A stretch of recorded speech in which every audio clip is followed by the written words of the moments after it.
আসসালামু আলাইকুম প্রিয় দর্শক, আপনাদেরকে শুভেচ্ছা সহ আমন্ত্রণ জানাচ্ছি বাংলাবীর সংবাদে। আর এখনকার সংবাদ নিয়ে আপনাদের সাথে আছি আমি নোমান রশিদ। বিস্তারিত সংবাদের শুরুতেই জানিয়ে দিচ্ছি আজকের সংবাদের শিরোনামগুলো। সমন্বিত নয়, গুচ্ছ পদ্ধতিতেই হবে সব পাবলিক বিশ্ববিদ্যালয়ের ভর্তি পরীক্ষা। মার্চের দ্বিতীয় সপ্তাহের মধ্যেই চূড়ান্ত সিদ্ধান্ত। 34টি বিশ্ববিদ্যালয়ের উপাচার্যদের সঙ্গে সভা শেষে জানিয়েছেন ইউজিসির চেয়ারম্যান। সিলেটের এক ব্যবসায়ীর সঙ্গে পরিচয়ের সূত্র ধরেই অস্ত্র ব্যবসায় জড়িয়েছেন পাপিয়া। কানাইঘাট সীমান্ত দিয়ে ভারত থেকে দেশে আনতেন অস্ত্র। শোষিত, গরিব ও অসহায় শ্রমজীবী মানুষের জন্য এবং সমাজের পরিবর্তনের জন্য আজীবন আন্দোলন করে গেছেন সাংবাদিক ইসহাক কাজল।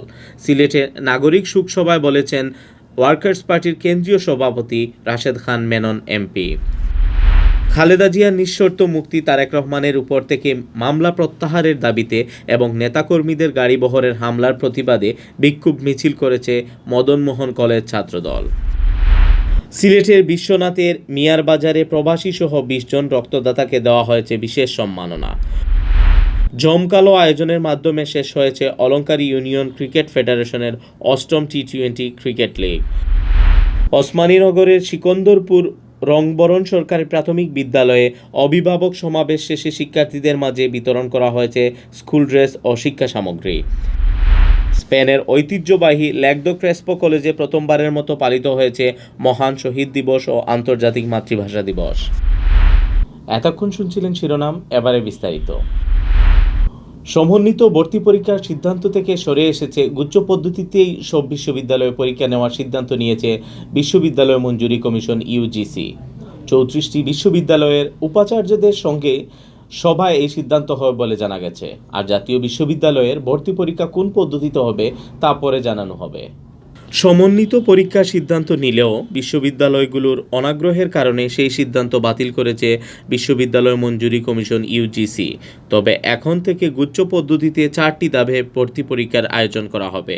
এতে দেশের 34টি পাবলিক বিশ্ববিদ্যালয় অংশগ্রহণ করবে। আগামী 2 মার্চ এ বিষয়ে চূড়ান্ত সিদ্ধান্ত নেওয়া হবে।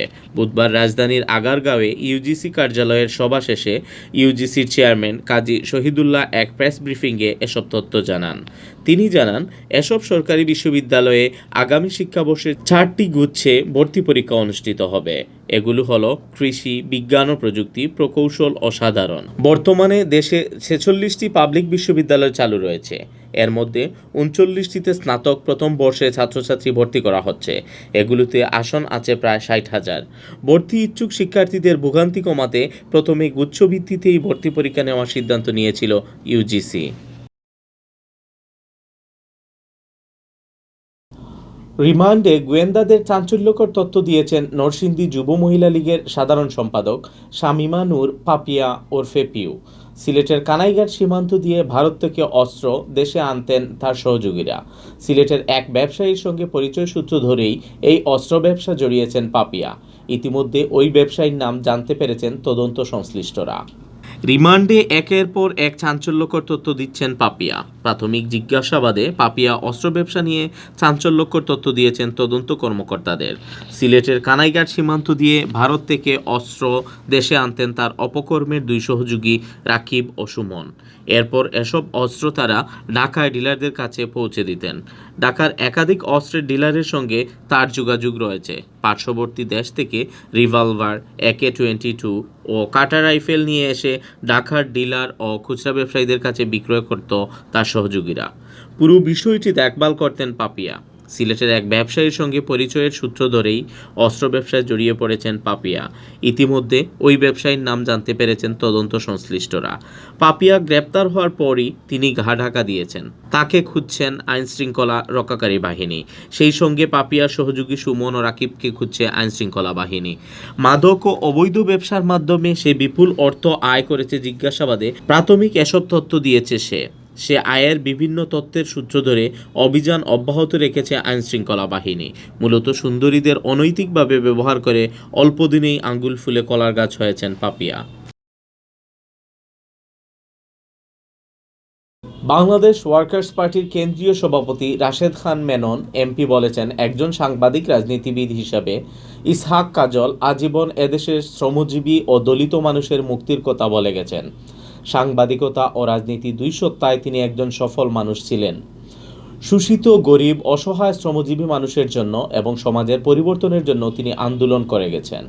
সিলেট জেলা ওয়ার্কার্স পার্টির সাবেক সাধারণ সম্পাদক সাংবাদিক ইসহাক কাজলের নাগরিক শোকসভায় প্রধান আলোচকের বক্তব্যে রাশেদ খান মেনন বলেন, সিলেটে শোকসভায় এসে তিনি ইসহাক কাজলকে নতুন করে আবিষ্কার করেছেন।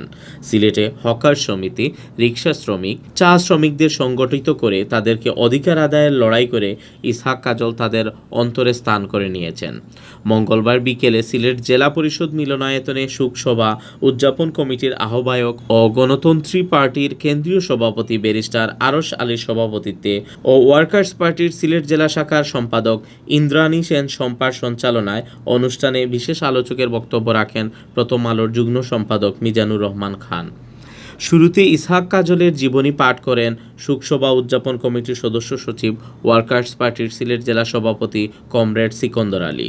এ সময় বক্তব্য রাখেন জাসদের কেন্দ্রীয় যুগ্ম সম্পাদক ও সিলেট জেলা সভাপতি লুকমান আহমদ সহ আরও অনেকে। বিএনপির চেয়ারপারসন বেগম খালেদা জিয়ার নিঃশর্ত মুক্তি, বিএনপির ভারপ্রাপ্ত চেয়ারম্যান তারেক রহমানের উপর থেকে মামলা প্রত্যাহারের দাবিতে ও ময়মনসিংহের নেতাকর্মীদের গাড়িবহরে হামলার প্রতিবাদে বিক্ষোভ মিছিল অনুষ্ঠিত হয়েছে। মদন মোহন কলেজ ক্যাম্পাস থেকে ছাত্রদলের উদ্যোগে এ মিছিল বের করা হয়। বুধবার বেলা 11টায় মিছিলের শুরুতেই ক্যাম্পাসে পুলিশি বাধার মুখে পড়েন নেতাকর্মীরা। পরে পুলিশি বাধা উপেক্ষা করে মিছিলটি নিয়ে ক্যাম্পাসের বাইরে বিভিন্ন সড়ক প্রদক্ষিণ করে নগরীর চৌহাট্টায় গিয়ে এক সংক্ষিপ্ত সমাবেশে মিলিত হয়। কলেজ ছাত্রদলের আহ্বায়ক মুক্তার আহমেদ মুক্তারের সভাপতিত্বে ও কলেজ ছাত্রদলের সদস্য সচিব মকসুদুল করিমের পরিচালনায় বক্তব্য রাখেন কলেজ ছাত্রদলের যুগ্ম আহ্বায়ক আফজাল হোসেন, শাহান আল মাহমুদ খান, লিমন আহমদ, ইব্রাহিম খলিল, কামরান উদ্দিন অপু, ফজলে রাব্বি। এ সময় উপস্থিত ছিলেন কলেজ ছাত্রদলের যুগ্ম আহ্বায়ক মাসুদুর রহমান মাসুদ, নাজিব আহমদ, ফাহিম আহমদ শাকিল, কাজী ইমরান তালুকদার, ফরহাদ আহমদ রাজা সহ আরও অনেকে। সিলেটের বিশ্বনাথের মীরাবাজারে রক্তদাতাদের সম্মাননা প্রদান করা হয়েছে। প্রাণের সন্ধানে রক্তদান সংগঠনের উদ্যোগে সংগঠনের উপদেষ্টা প্রবাসী লুৎফুর রহমান সহ 20 জন রক্তদাতার সম্মানে অনুষ্ঠানের আয়োজন করা হয়। অনুষ্ঠানে প্রধান অতিথি হিসাবে উপস্থিত ছিলেন সিলেট 2 আসনের সাবেক সংসদ সদস্য ও জেলা আওয়ামী লীগের সাবেক সাধারণ সম্পাদক শফিকুর রহমান চৌধুরী। মঙ্গলবার বিকেলে আয়োজিত অনুষ্ঠানে প্রধান অতিথি শফিকুর রহমান চৌধুরী বলেন, রক্তদান একটি মহৎ কাজ, মনের ভয় দূর করে তাই আমাদের সবাইকে রক্তদানের মতো মহৎ কাজে ঐক্যবদ্ধ থাকতে হবে। মানুষের বিপদে মানুষকে এগিয়ে আসতে হবে।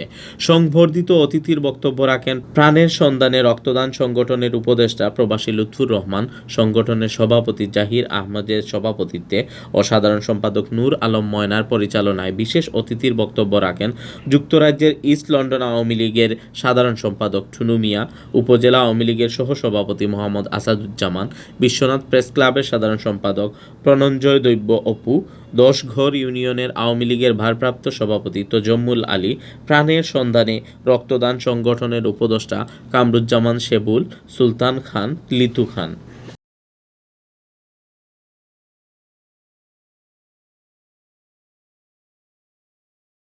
সিলেটের বিশ্বনাথে জমকালো আয়োজনের মাধ্যমে শেষ হয়েছে 3 নং অলঙ্কারী ইউনিয়ন ক্রিকেট ফেডারেশনের 8ম টি20 ক্রিকেট লিগ 2020। ফাইনাল খেলায় এফসিসি ক্রিকেট ক্লাব ফরহাদপুরকে 110 রানে হারিয়ে 8ম আসরের শিরোপা জিতেছে আইডিয়াল ক্রিকেট ক্লাব। বুধবার দুপুর 12টায় বিশ্বনাথের পেশকারগাঁও ক্রিকেট মাঠে লিগের ফাইনাল খেলা ও পুরস্কার বিতরণ অনুষ্ঠান অনুষ্ঠিত হয়। সংগঠনের সভাপতি অনিক রঞ্জন চন্দনের সভাপতিত্বে এবং সহসভাপতি আলমগীর হোসেন শিপু ও প্রচার সম্পাদক মাহবুব হাসান মাহফুজের যৌথ পরিচালনায় পুরস্কার বিতরণ অনুষ্ঠানে স্বাগত বক্তব্য রাখেন সংগঠনের সাধারণ সম্পাদক জুয়েল আহমদ। অনুষ্ঠানে প্রধান অতিথির বক্তব্য রাখেন খাজাঞ্চি ইউনিয়নের সম্ভাব্য চেয়ারম্যান পদপ্রার্থী আরশ আলী গনি।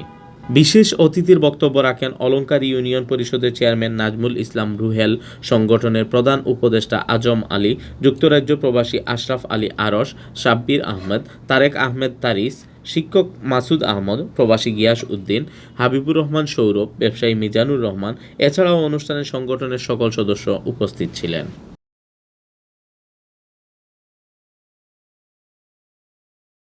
ওসমানীনগর উপজেলার উমরপুর ইউনিয়নের সিকন্দরপুর রংবরণ সরকারি প্রাথমিক বিদ্যালয়ে স্কুল ড্রেস ও শিক্ষা সামগ্রী বিতরণ করা হয়েছে। স্কুল ড্রেস ও শিক্ষা সামগ্রী বিতরণ উপলক্ষে বিদ্যালয় প্রাঙ্গণে অভিভাবক সমাবেশের আয়োজন করা হয়।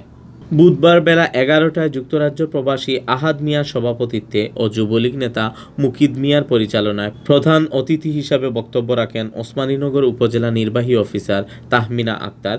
বিশেষ অতিথি হিসাবে বক্তব্য রাখেন উমরপুর ইউনিয়নের চেয়ারম্যান গোলাম কিবরিয়া। অনুষ্ঠানের শুরুতেই স্কুলের প্রতিষ্ঠাতা স্মরণে 1 মিনিট নীরবতা পালন করা হয়। পরে নানা অনুষ্ঠান শেষে শিক্ষার্থীদের মাঝে স্কুল ড্রেস ও শিক্ষা সামগ্রী বিতরণ করা হয়। অনুষ্ঠানে উপস্থিত ছিলেন নুরুজ্জামান, বর্তমান মেম্বার আখলু, সাবেক মেম্বার নূর হোসেন, কামরুল ইসলাম, কামরুজ্জামান, অরুণচন্দ্র দেব, ফটিক মিয়া, রাফিক মিয়া, আশিক মিয়া, জিয়াদ খা, তাজিদ খা প্রমুখ।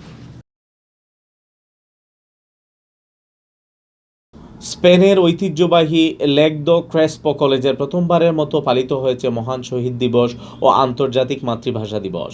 দিবসটি উপলক্ষে স্পেনের রাজধানী মাদ্রিদের লেক দ্য ক্রেসপো কলেজে ক্যাম্পাসে 21-এর তাৎপর্য নিয়ে আলোচনা সভা ও র্যালি অনুষ্ঠিত হয়। 1952 সালের এই দিনে মাতৃভাষা বাংলার জন্য জীবন উৎসর্গকারী শহীদদের স্মরণে আয়োজিত এই অনুষ্ঠানটির সূচনা হয় বাংলাদেশ ও স্পেনের জাতীয় সঙ্গীত পরিবেশনার মধ্য দিয়ে।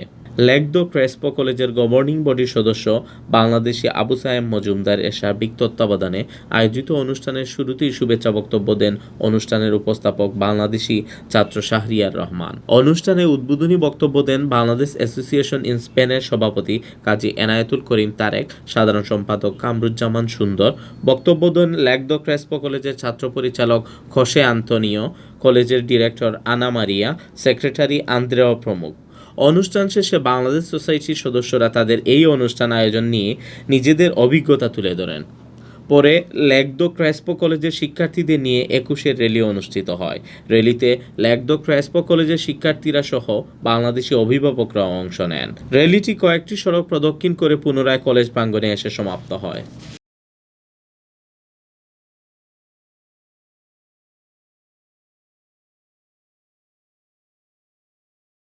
এতক্ষণ শুনছিলেন বাংলা বিউ সংবাদ। এরপর প্রচারিত হবে সিলেটের আঞ্চলিক ভাষার সংবাদ। দেখার আমন্ত্রণ রইল। সাথে থাকার জন্য ধন্যবাদ।